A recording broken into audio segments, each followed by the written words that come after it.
Good afternoon, everyone, and welcome to CDE Virtual. It's a great pleasure to welcome Geordin Hill-Lewis, the Mayor of Cape Town, as our guest today.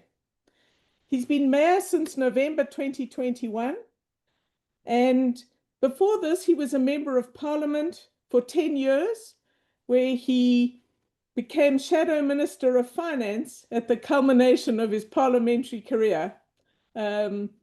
He was the youngest MP when he was elected to Parliament and the youngest mayor when he was inaugurated. Now, South Africa's 8 metropolitan areas look after half the expenditure budget for local government and provide services to 46% of South Africa's households. According to the Auditor General, the only one of these 8 metros to receive a clean audit outcome for the past 3 years in a row was the city of Cape Town. So welcome to CDE Conversations, Mr. Mayor. It's Thank great you very to much, have you here. Lovely to join you. Thank you for the kind invitation. Why don't we start with a little bit of what I like to call station identification. Tell us a bit about how you got into politics and why, and how would you describe your political positioning? So I got very interested in politics at high school already, at Edgemead High School here in Cape Town. And like so many of us, I had a couple of teachers that were really, excellent teachers and took an interest in me. And in particular, a history teacher and an English teacher. And having grown up in a pretty ordinary middle class, household, I grew up with a single mom, but in every other respect, it was a pretty ordinary neighborhood and ordinary upbringing. And when those teachers kind of introduced me to South African politics and the history of South Africa and what had happened and was happening in our country, it was kind of like all of the synapses firing in my brain at once. For a young, impressionable teenager, it was just a really formative moment. And I started reading just absolutely everything that I could get my hands on. And those teachers supplied me with a steady stream of great books on South African politics. And I read all the Alistair Sparks books and, Cry the Beloved Country and Rian Malan and so many others. That original, was it Dream Deferred, I think it was, that Mark Visser book, and so many others. And just, loved them all. And the more I read, the more fascinated I became with politics. It was also a really interesting time in South African politics. Because there was a proper intellectual debate in South Africa. Lots of people forget how, say what you want about the Mbeki presidency, he actually responded to public critique and debate and led the debate, or tried to. That's something that is sorely absent these days.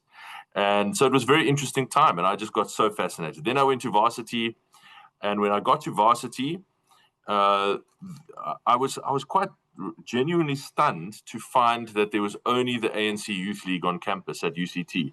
There was not a single other voice, no other political voice. The ANC Youth League existed in the guise of SASCO, South African Students' Congress, but it was basically the Youth League. That's what it was. And so I decided I'm going to start an organization which eventually became DASO to take on SASCO and represent a more liberal student view. And that's how I got involved in politics. And one thing led to another.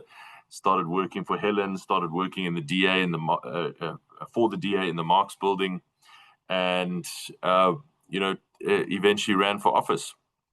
As far as my political outlook, I like to think of myself as a liberal Democrat, and what that means in particular, I think liberal in the European sense, not in the American sense. Kind of frugal government, free markets, very socially liberal, a strict separation between the church and the state, a strong commitment to free expression, all of those fundamental tenets of liberal democracy and liberal Democrats everywhere. Although perhaps some Cape Town ratepayers might quibble with frugal government, but I'm sure we'll debate that later on. I'm coming to that, yeah. So I'm sure becoming the mayor of Cape Town, lots of business leaders and other leaders have given you advice. What's the best piece of advice you've received that's influenced how you lead in the city of Cape Town? Sure.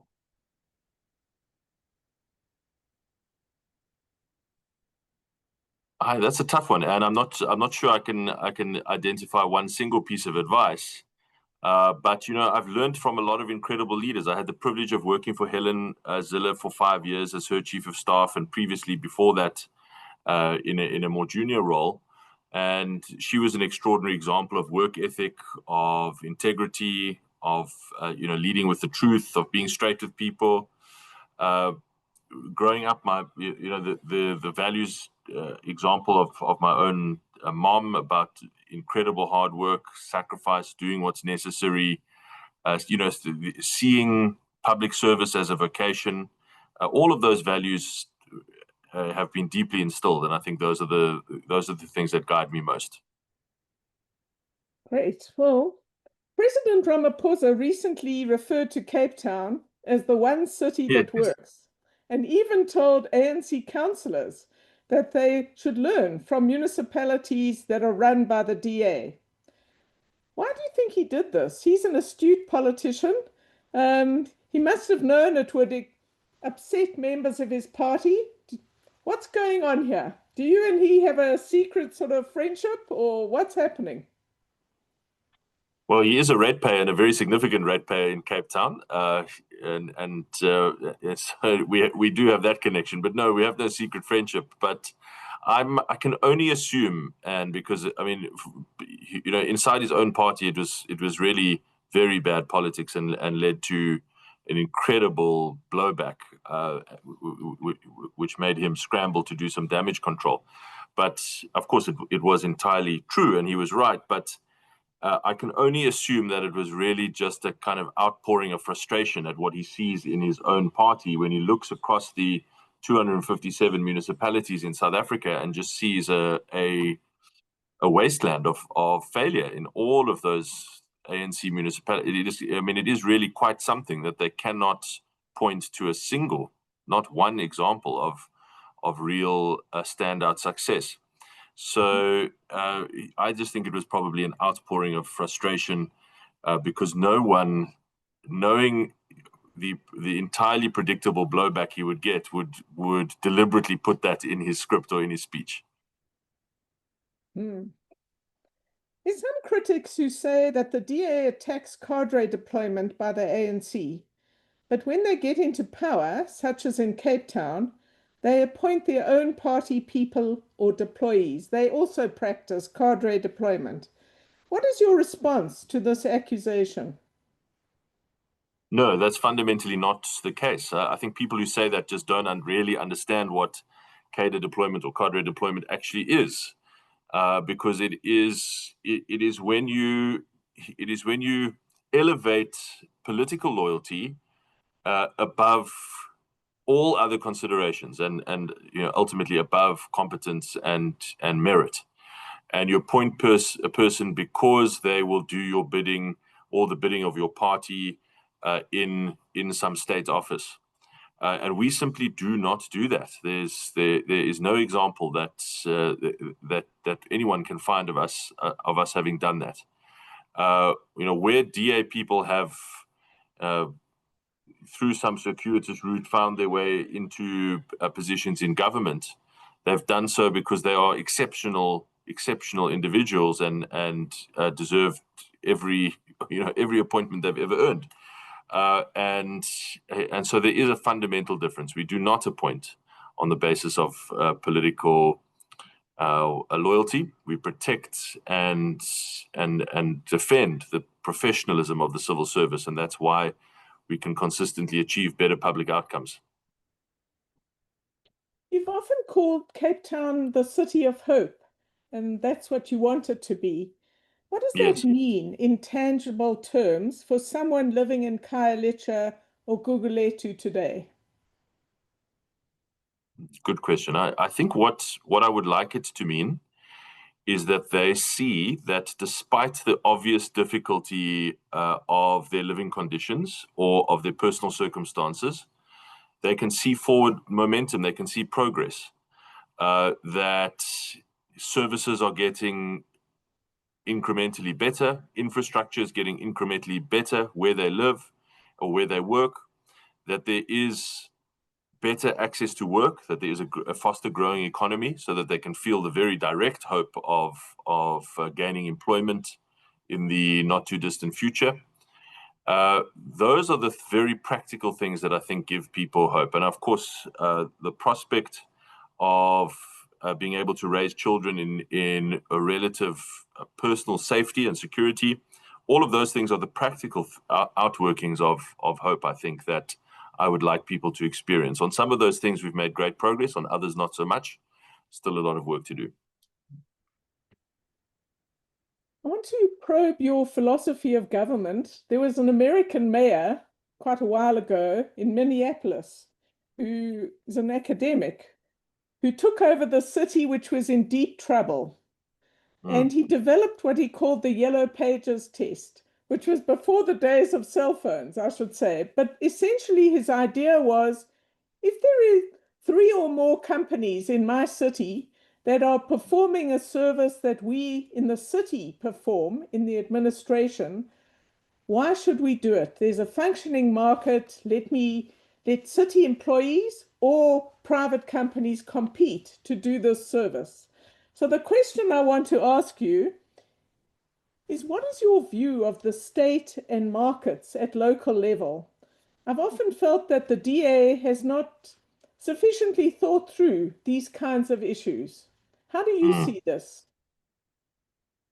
I would subscribe to the Yellow Pages test as well, but often that kind of idealism or theory, however you want to phrase it, crashes into practical problems in reality. So I'll give you a really practical example in Cape Town.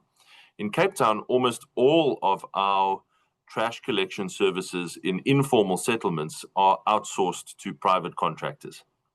And the outcomes that we receive for really vast amounts of public expenditure are reasonably poor. And this has been a source of great frustration to me, because going back to your question about the City of Hope, I really think it's very important that people living in informal settlements experience a basic level of cleanliness and tidy communities. And often I will visit communities and find them in unacceptable levels of dirt. And yet we are paying hundreds, literally hundreds of millions. I think it's north of 600 million rand a year or something like that for trash collection services in informal settlements. And so the way that those contracts are designed and the way that they are monitored and the way that people are held accountable is just as important, if not more important, than the simple principle of, well, the state shouldn't be doing this, the private sector can do this. Because in point of fact, where the city is responsible for trash collection, we do a damn better job with almost a perfect service. So these things challenge all of your preconceptions in government. But in general, I think you are still right that the Yellow Pages test is exactly the role of the state. At a local level, the state must focus on its core delivery mandate, those things which and predominantly bulk infrastructure things which the market cannot deliver on its own because they are simply too bulky and too costly, and the coordination problems are too great to get them done. And focus on those things. And by and large, by the way, and all of South African local government is already doing that. I often say that my experience of local government is sometimes that it is a massive contract management organization, not really a service delivery organization, but it still achieves very poor public outcomes, and we have to figure out and diagnose exactly what the reasons for that are. Interesting. Let's turn to one of the hardest issues you have to deal with. You open the paper, and very often there've been gang killings or terrible things happening in Cape Town. Now, you've proposed that more power should be given to the city of Cape Town to handle policing, and even further than that. Talk to us about how you see this, what powers you think the city should get, and how this could really help when we've got such a broken national policing and prosecution system. How do you see all of this? So if I can I think it's best explained through one very powerful example. We surfaced all of the case data of the more than 1,400 firearms that we have taken, our officers, Metro Police officers, have taken off of the streets over the last 3 years. So nearly at a rate of 500 firearms, illegal firearms taken off the street each year. And each of those has a case number that allows you to track them all the way through the court system. And when we actually did this exercise, it was an exercise of several months. We were really very shocked at the result, because only 5% of those cases had actually gone all the way through to a guilty verdict, to a conviction in the court system. 5%, 95% of those cases had failed in prosecution. And overwhelmingly, in more than of those 95 that failed, in 80% of those cases, the failure was an investigative failure. There was some inadequacy in the investigation that made the case fall apart. And we categorized what those main failures were, and I don't need to go into all of that. But just think about that for a second. Here you have an officer getting a gun off a person, that's a suspect, handing that person over to SAPS. Here is suspect A, caught with firearm A. That should be a conviction on a silver platter. And yet in 95% of those cases, it's failing. Now, can you just imagine, in all the sexual violence cases, in all the domestic violence cases, in all the murder cases, all the others which we are not necessarily directly involved in, what the failure rates there are? So it was very clear to us that if you want to find a button to push to make, or a lever to pull to make the biggest difference, to have the best leverage in the criminal justice system, it's in the investigation space, which is why we've pushed hard for investigative powers to be delegated down to the city officers.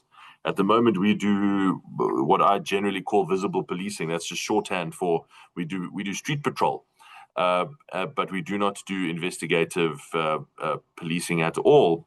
And I think we could make a really meaningful difference. Again, this is not about empire building or in the ANC's kind of worst interpretation of this, is not about secessionism. It's just about what gives you better public outcomes.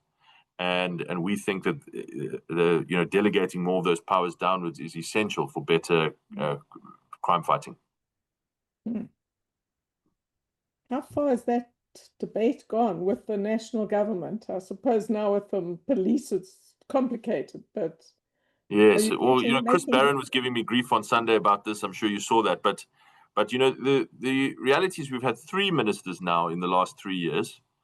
The first minister was absolutely hostile to this. The second minister was kind of a lot warmer and much more friendlier, but then got fired. The third minister is by far the warmest of them all to the idea, but has only been there for 5 minutes. And so each time you've got to start this conversation kind of over again and convince them of the merits, and then say that, well, this is how you need to do it. Here are the draft regulations which we've already written for you, Mr. Minister. All you need to do is put your signature to them, and then roundabout we go. So, but where Chris Barron was right was that I think at some point you have to kind of draw a line and say, now we've been talking about this for 3 years now. There's no improvement in these conviction rates. In fact, if anything, in the last 6 months, we've had an escalation in gang violence in Cape Town, and we must now act. So you must either agree to this or not. And then if you don't, we can challenge that. But we need an answer one way or the other. And I think we are getting very close to that point now. Challenge it legally, or? Yes, because a decision not to grant the powers or delegate the powers is also a reviewable decision. It must be rational, and I can't see how it could be rational given the status quo, which is so unsatisfactory. Turn to a big issue, which Cape Town, like all South African cities, is deeply segregated, and we've made some progress in 30 years, but not as much as everyone would hope. And somehow Cape Town feels to many people almost as segregated as it was during apartheid.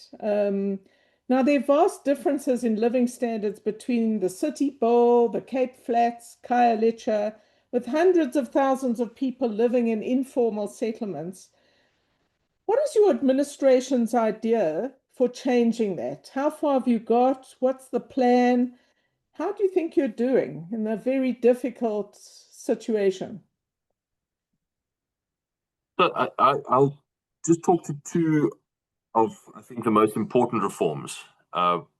We could have a whole webinar discussion just on this, but just two of the most important reforms. Firstly, to recognize that the public housing program will not address this. In fact, if anything, it exacerbates it because it finds land on the periphery of cities and incentivizes you to develop public housing far away from jobs and public transport and social amenities and so on. So the public housing program, by and large, makes the problem worse, not better. So what we have done is the public housing program must continue. It's grant funded, and we'll never turn away grant money. So we'll spend that money as we do. But we have to focus our efforts and priorities elsewhere. We have focused on two things. Firstly, the assets, the leverage that we do have is a relatively large number of relatively small parcels of land scattered all around the city in well-located parts of the city, close to business nodes, that are city-owned. I'm not talking about the massive land parcels that are state-owned. I'm talking about city-owned, a spare parking lot here and a field there, or whatever the case is. We've got a lot of those, and we are trying to get those through the system as quickly as possible so that they can be developed for social housing.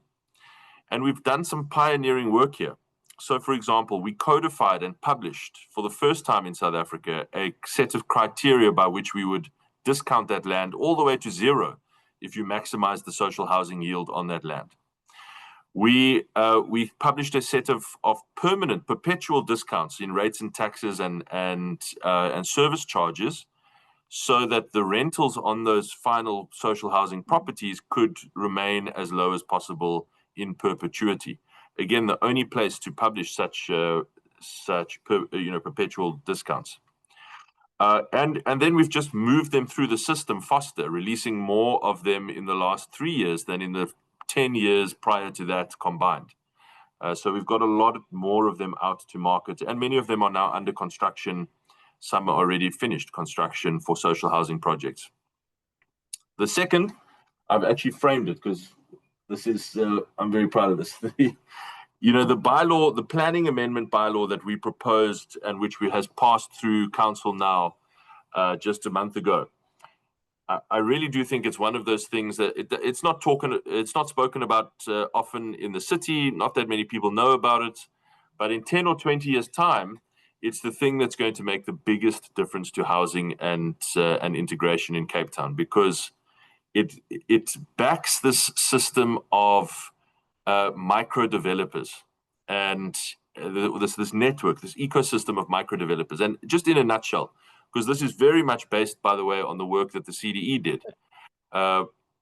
I remember clearly when I was running for mayor reading a CDE paper on micro developers, and I got in touch with you, Anne, and you introduced me to some people out in Delft who were micro developers.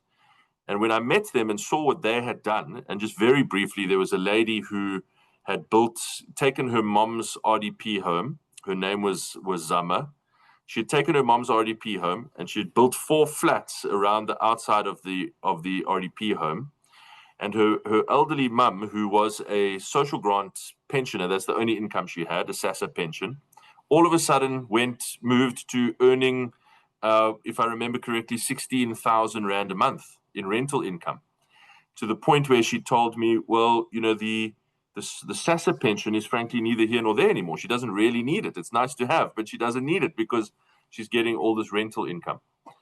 And I just thought to myself, if there's 1,000 Zamas in Cape Town, and there's probably more than that, that is a scale and rate of delivery far faster than the states can ever achieve.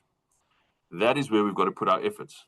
And instead of seeing these buildings, those 4 flats, previously would have been seen as a planning violation, we have now passed this major planning reform, and it is now law, which makes them not just a planning violation, but we almost welcome them and roll out the red carpet and make it possible for them to get planning approval. And we have planning support officers to make sure that they've got proper connections to the sewer grid and so on. So that, I think, is something that really excites me and which will, in the long run, make the biggest difference. So leading on from that, you're running a city in an urbanizing country, and cities ideally have to plan ahead for a growing population with in-migrants as well as natural population growth. And Cape Town is experiencing enormous in-migration, I think, from the rest of the country, both poor and richer people who are coming to Cape Town. How does your city plan for your complicated present and for your future in this context? It must be very challenging. How do you see all of this? It's unbelievably challenging. It's by far and away the greatest challenge we have is this unplanned development, and mainly development of informal communities, informal structures. And it takes so long to plan a major infrastructure project. If you want to build a new pipeline or build a new wastewater works, that takes years of planning and raising funds and so on. And yet, if the expansion of the city is just rolling at a compounding rate, then you really are constantly playing catch up. And to my mind, there is only really one way to do it, and you have to push down hard on the accelerator pedal of infrastructure investment and say we have to run a race now to catch up with the pressure, and ideally at some point in the distant future, and this will not even be in my term of office, ideally get ahead of the pressure and actually get to a point where you can plan a bit more proactively rather than responsively. And I suppose connected to that, we have to try and do better long-term planning about where the future pressure is likely to be. So, for example, this argument inside the city on micro developers was really a big argument, because in many of those places, infrastructure is not able to cope with that lady and 100 others like her in a community putting 4 more or 8 more flats on their home. But the alternative, as I keep saying to our team in the city, the alternative is that all of those people will continue to remain in informal structures, in shacks. And that has to be unacceptable. We must rather facilitate them building and then plan simultaneously to get ahead of the infrastructure pressure curve than simply say, well, you can't do that. And that is the kind of shift I've tried to engineer in the city with some success, but it's a long way to go still.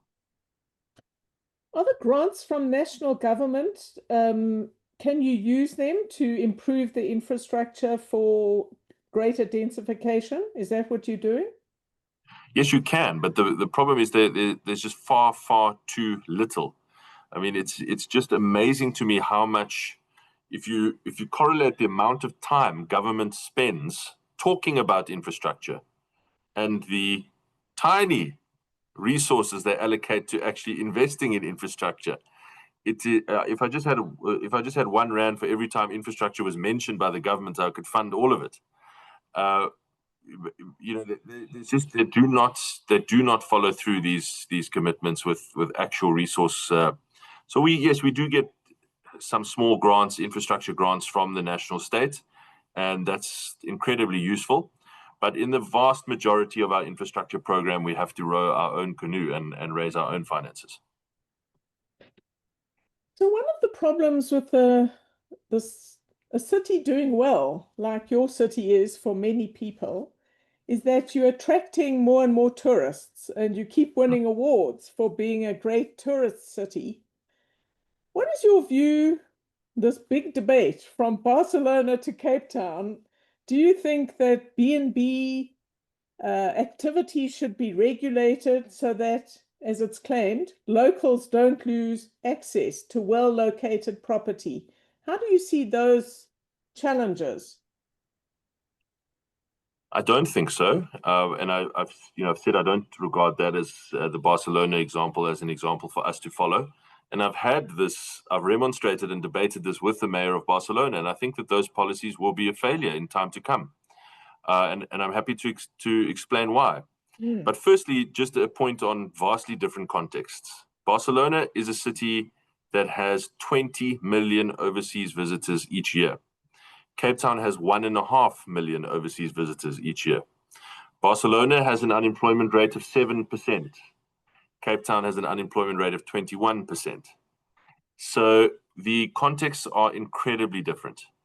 And we cannot, tourism in South Africa and in Cape Town in particular is one of the only parts of our national economy growing fast.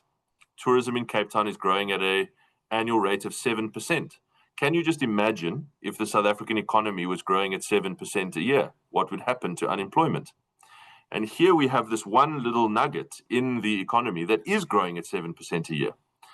And we must encourage that and nurture it and help it grow even more, not see it as a threat. So entirely different context, firstly.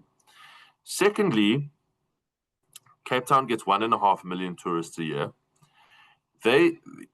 Whether you accommodate them in hotels or in Airbnbs, you still have to accommodate them.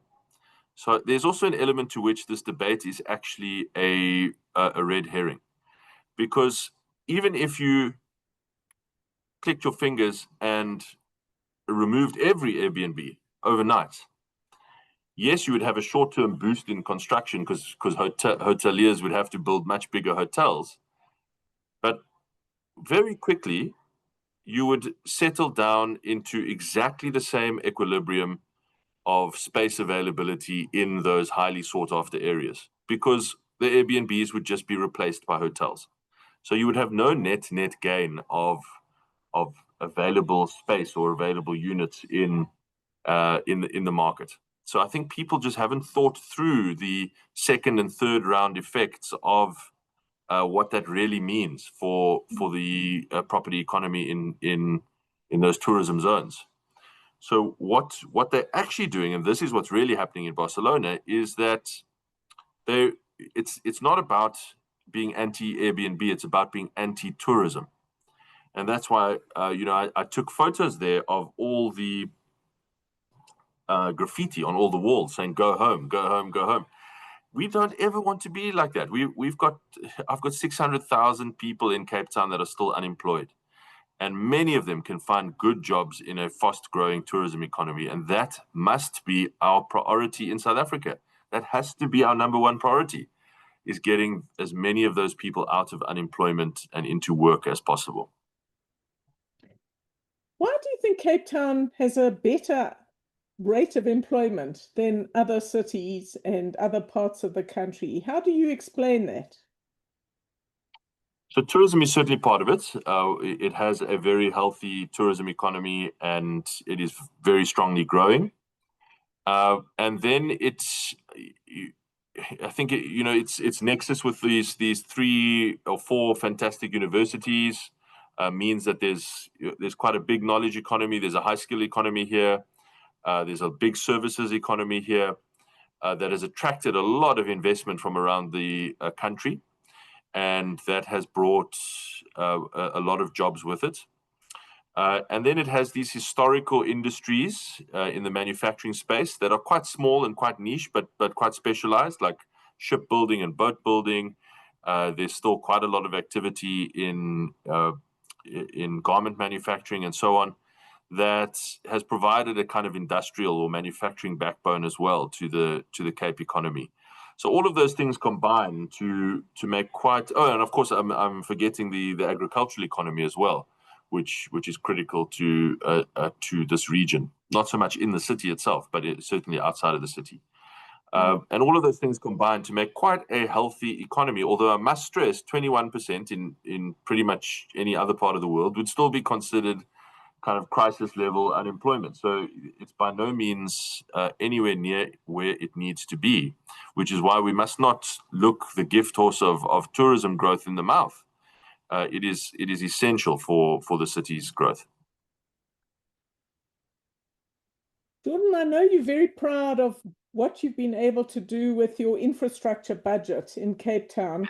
Tell us about this. You're one of the few cities in South Africa that is not consuming all its money with staff salaries and whatever else they do, but you've got a forward-looking budget, and I know that you are attacked for looking after the good parts of Cape Town, the rich parts of Cape Town with infrastructure, and not the poor parts. Tell us the facts and how you see this. I think if I'm honest, and part of the thing that motivated me to consider running was I saw the early signs of profound infrastructure pressure. I won't say infrastructure failure in Cape Town, but certainly huge pressure.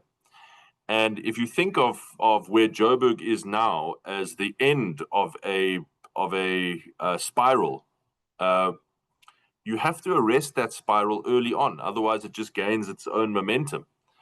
And so, it was very clear to me that Cape Town was simply not investing nearly enough, and no city in South Africa is investing nearly enough in infrastructure. And there's only one thing to do about that. You can't talk about it or moan about it. You have to invest. You've got to actually get projects, fund those projects, get them to construction. And that requires constant wrangling. It's difficult to deliver these projects. They can get stuck in the mud for years. And so we set about doing that. And we have tripled Cape Town's infrastructure. Well, this year we will triple Cape Town's infrastructure budget compared to 4 years ago. We have raised it into a whole different kind of envelope of investment, where it is now head and shoulders above all of the other metros.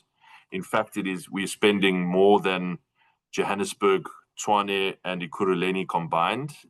Last year we spent more than them combined. This year we will spend more than them combined on infrastructure investment. And the idea is to arrest those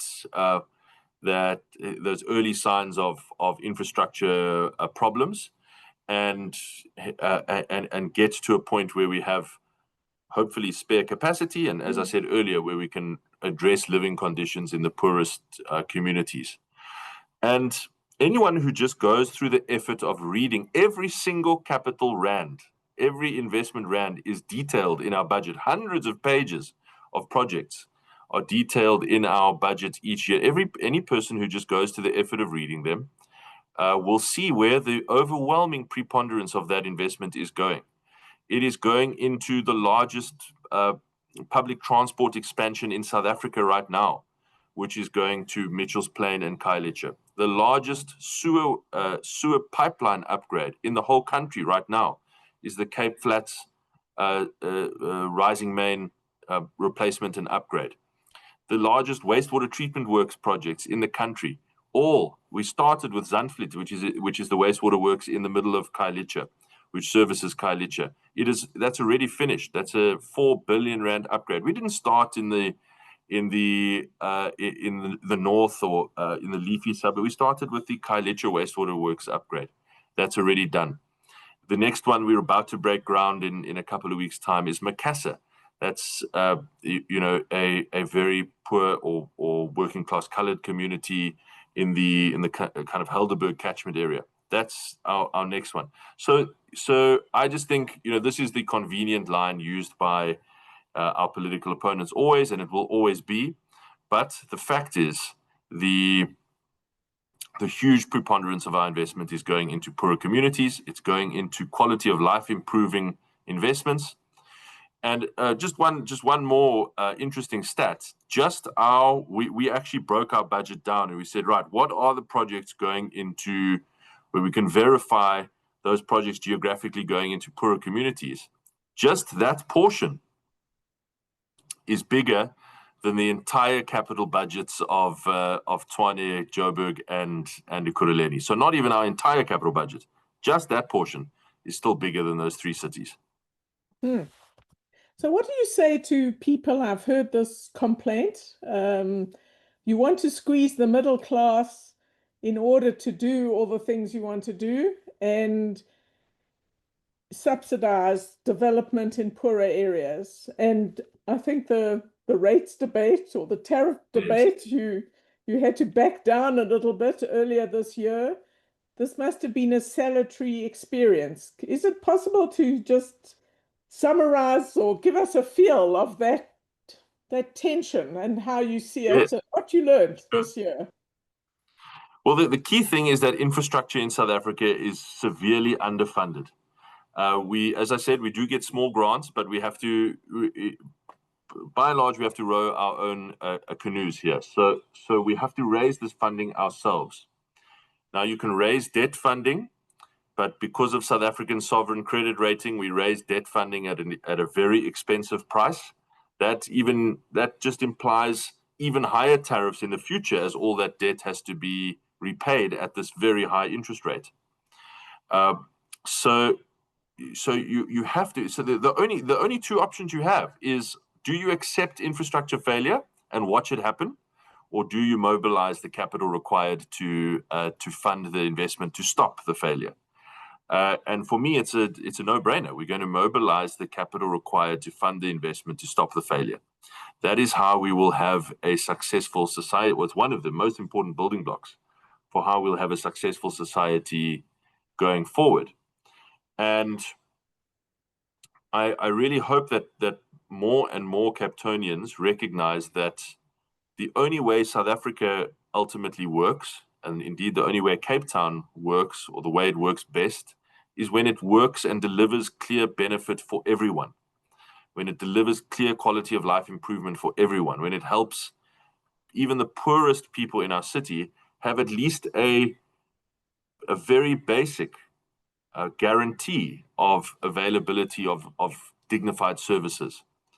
And I think the debate got twisted a little bit about the impression is that we're delivering kind of luxury services to the poor. And that's not the case at all. We're trying to roll out essential infrastructure to deliver even the basic rudimentary dignified services to poorest residents. And I really think that is something that we should all back and be glad about and be willing to invest in. Now, obviously, we designed our tariffs in a certain way to kind of upsize them, so to speak, for the most valuable properties. And what that happened was the properties from around 3 million rand to around 7 million rand were also caught in that, kind of turning up the volume, if you will. And the truth is, while we know, statistically speaking, that that person living in such a household statistically is not in the middle class in South Africa, they are in kind of LSM 9 or 10. It's also true to say that they are under huge financial strain, and they are already, by other levels of government, it must be said, overtaxed. And so we did in fact dial it down and introduce some softening measures for that category. And so that, in the end, we got the budget through, and I think it is absolutely the right thing for Cape Town, and will deliver a much better city for many, many years, decades to come. I'm starting to run out of time with lots more questions to go. Here's a quick one. I believe you have something called the stupid rule button on the Yes. desks of your officials. Can Yes. you explain what this is? And can you give us an example of a stupid rule that you've got rid of that's really mattered? Does red tape matter? So talk to us a Yes, bit red tape about does matter. this. So I'm sorry I can't show you my desktop. I've got it even on my own desktop. So every person has it on their desktop in the city. It's in the top right-hand corner of the screen, right over there. And it, you know, when you come across a procedure or a policy or something that you have to fill in or whatever, that you think, what is the purpose of this? This is just a waste of my time. You can hit that button and send it kind of has an automated escalation to a senior manager. And that senior manager has only two possible responses. They have to explain to you why, even though you might not understand its purpose, it is actually essential for some purpose, or they have got 14 days to get rid of it. And so we've actually got a whole lot, literally dozens and dozens of examples of rules that just exist because they're in the system, and they self-perpetuate, and they keep going for years, even decades, without people realizing that there's no need for them anymore. And so, you know, most of them are small things. This form that is no longer relevant, or this this tick box that is no longer required, or whatever. But most importantly, it's about changing the culture, actually. So we've simplified a few dozen things, but it's about sending a message to all of the 34,000 staff members who work here that efficiency and outcomes are more important than process, and you must be looking for ways to simplify process. And that was just a great way to do that. And by the way, it's a entirely stolen way, because I got the idea from Michael Geordin. He told me about it and I loved it, and copied it immediately. Hmm. And so it's small things and a culture. There hasn't been something big you've managed to get rid of that's made a big difference. Or maybe No, that's it's the it's nature of red tape. it's dozens of smaller things that have sped up processes and removed unnecessary forms and so on. Okay. Let me, I'm going to move to some national issues. And if we've got time, I'll come back to some of my more specific issues. So let's move on to, do you think the GNU has made a difference to the city of Cape Town? Have you noticed any difference? Yes, significant difference, mainly in the home affairs space, because again, going back to that tourism growth, it's shocking how badly South Africa does in the emerging markets of China and India. Uh, there's 2.5 billion well, 2.5 billion people there, hundreds of millions of middle class potential travelers, and very few, a handful of them, come to South Africa, and it's because it's been unbelievably difficult for them to do so. You know, you had to present yourself in person at the South African embassy in Beijing to get a visa to come here, and so no one did. No one came.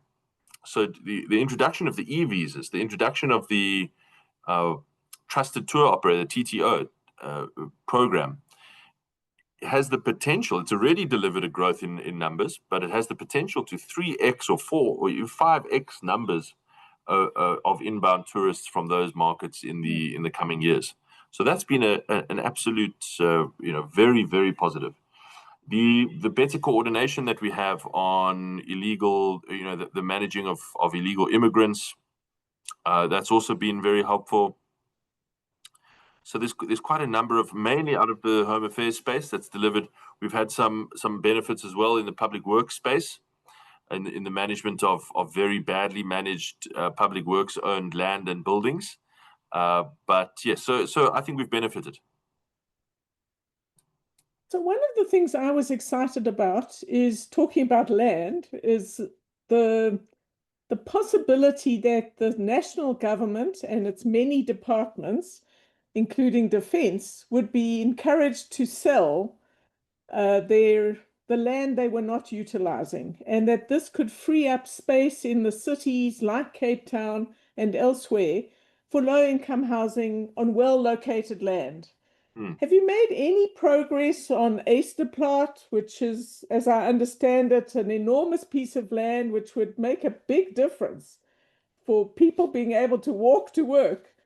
Any progress with the GNU in looking seriously at the land the national government owns that might be released or sold or whatever for urban development? That's a great question. No, the short answer is no. We have not had nearly enough progress. We have had progress with smaller parcels that are owned directly by the Department of Public Works.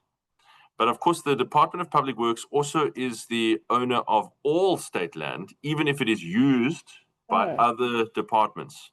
Right. And herein lies the rub, because of course, when it comes to getting those other departments to agree to part with that land, it is not relevant that it is technically in the ownership of the Department of Public Works. They refuse. Those they call it in the state, they call it the user department. They refuse to part with it, and they have no incentive to do so. And if I could get one message to the finance minister to just change the incentive. If the land is sold, the department keeps the proceeds of sale. That would change the incentives fundamentally, and I think would unlock a wave of really helpful land disposals that are just sitting there in the hands of the state as dead capital across the country, actually. At the moment, if you sell a piece of land, all the revenue goes to the National Treasury. And so the department say, well, there's just absolutely no incentive in me selling it. I'd rather keep it. And so we just have this dead stalemate of no progress. And I think that one change, literally, if I could encourage them to do one thing, that one incentive change would unleash a wave of really helpful land disposals. That's a great idea. So, as a key member of how South Africa's governed, how do you think the GNU is doing overall? Have you been disappointed? Are you encouraged? How do you think the GNU has performed for South Africa? I think it's done well. It's done as well as could be expected, given that it is a very new experiment in South African governance, and given the unbelievable political complexities at the heart of it. It has not, its core KPI is whether it can change the growth trajectory. And on that score, it has not yet achieved a change in the growth trajectory.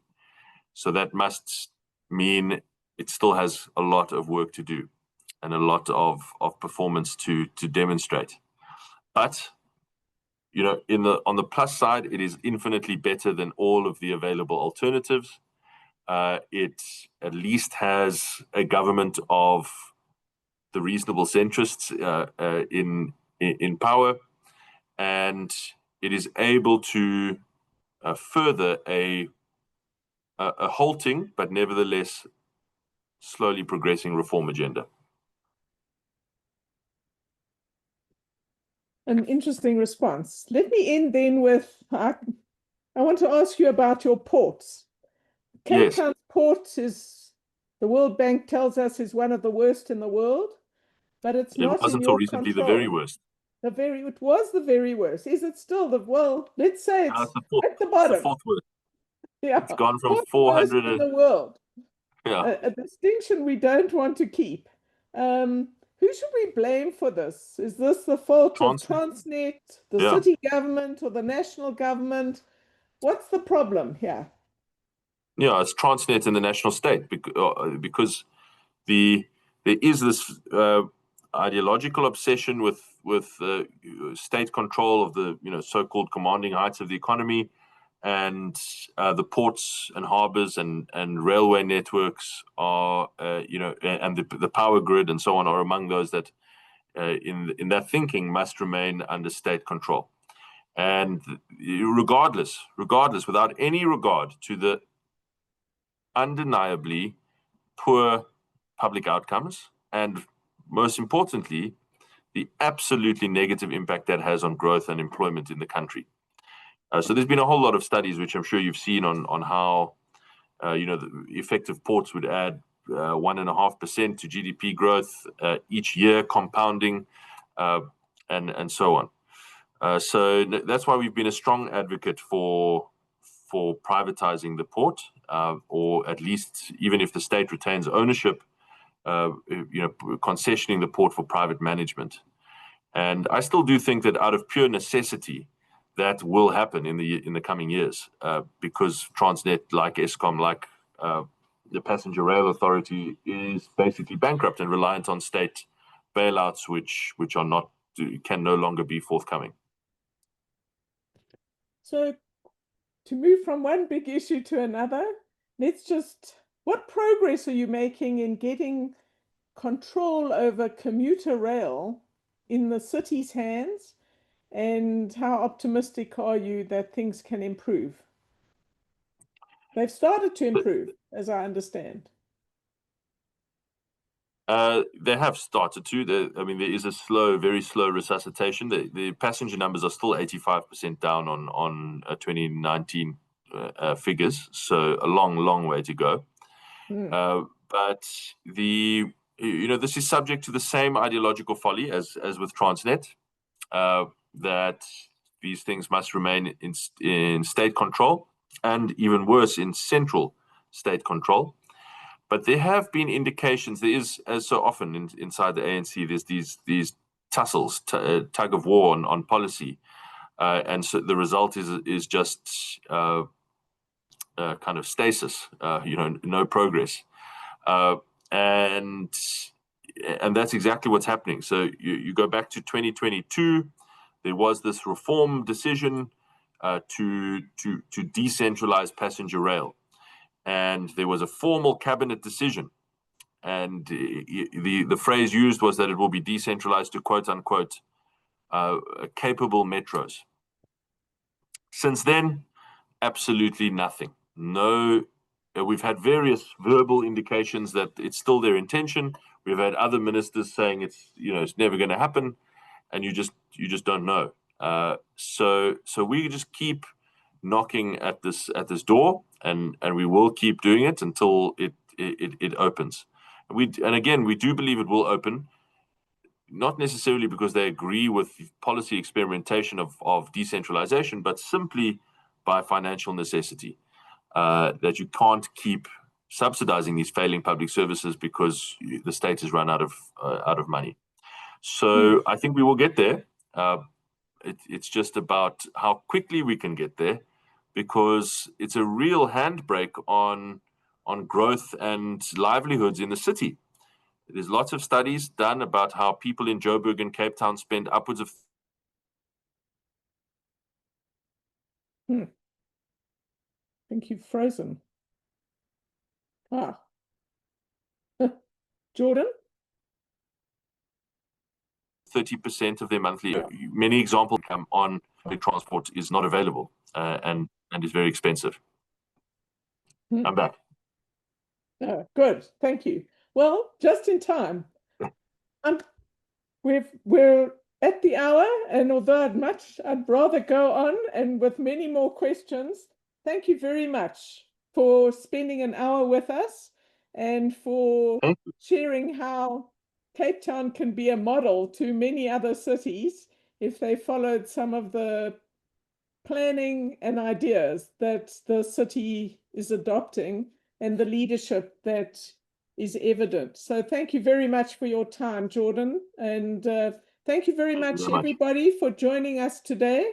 I think it's been a fascinating conversation, and we hope to have some more on cities and economic growth and jobs in the future. Thank you. I'm going to close our session. Thanks very much.